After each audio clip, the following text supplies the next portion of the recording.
Before we break it down, the media love today, the buzz.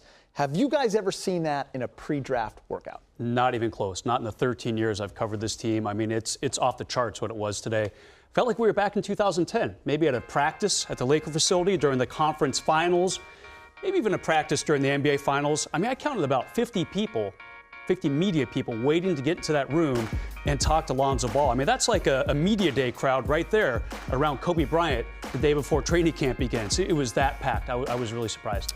You know, you're right, Brez, about that. I haven't seen anything like that, certainly for a pre-draft workout. You know, D'Angelo Russell, Jahlil Okafor, Brandon Ingram, half is at most. But I don't think we should be surprised by this. Lonzo's from Chino Hills, of course. He played at UCLA.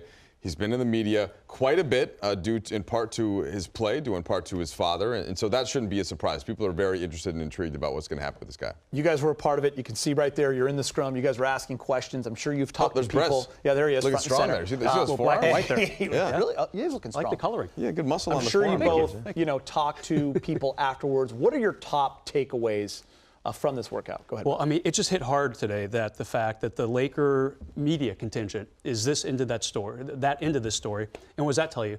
Laker fans are that into this story. I mean, it was really surprising for me. There were reporters stuck outside the gate trying to get on this list that was supposed to be there for, they were going to let, Lakers were going to let X number of people in. I hope they got in. I didn't really stick around to see, but I think Greg Lawrence from AP got in. It was tough to get into this thing, and I was really surprised by the attention from the media. Good, Brez doing shout-outs there. That's nice. So my takeaway is just that to what extent does this matter in terms of the basketball and in terms of the dinners? So we had dinner last night, of course, with the Lakers brass, with Luke, with Blinken, with Magic, and then he had lunch with the Buss family with ownership today. And so how much does that factor in? What kind of a guy is he? You know, what do they think that he feels about being a Laker, his competitive spirit, all that kind of stuff? Because the workout itself, it's pretty typical basketball stuff. He did a lot of running, he did a lot of shooting. Yep. He mentioned how tired he was, and they certainly tried to wear him down. That's part of what you do in this kind of a situation. Brez, the question, though, is how much do they weigh that versus all of the stuff that they have on wax of him playing at UCLA? Yeah, if you kind of think about it for a sec, Lonzo's better in like a 3-on-3 situation, which is what most of the Laker workouts have been, or obviously even a 5-on-5.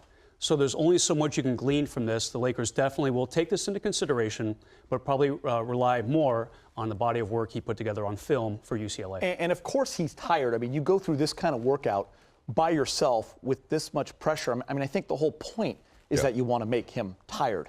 And see how he reacts. No question about that. To me, that's almost irrelevant. I mean, of course you want somebody to be in great shape, but he's been in great shape his whole basketball playing life. Isn't that the whole thing with LeVar, where even as a kid in Chino Hills, and they pushed the pace, they ran teams out of the gym. At UCLA, it never seemed like he got tired even once. So that to me is not an issue. That's just the nature of what a one-on-one workout is at a team's facility. For me, the biggest takeaway when I kind of watched this, because I know how much I was excited for this day, and everyone that I talk to and everyone we work with and friends and coaches.